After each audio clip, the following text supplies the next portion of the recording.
In this video, you will learn how to get a car dealer license in California, choose your dealer license type, decide whether you need a new motor vehicle dealer, used vehicle dealer, or wholesale only dealer, license depending on your business goals, complete a dealer educational program. For a used dealer license, complete a 6-hour California dealer education program, then pass the required written examination.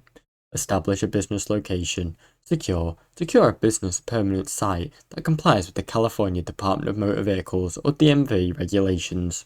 Include office space, signage and even a display area. Obtain a bond and insurance. Submit a $50,000 bond and proof of insurance coverage to protect your dealership and even your customers. Gather required documentation. Collect necessary paperwork such as lease or property ownership documents, zoning approval, business licenses, and photography of your location. Submit your application and the fee. Send your completed application for the original occupation license or OL12, along with your supporting documents and fees to the California DMV. Thanks for watching. Don't forget to like and subscribe.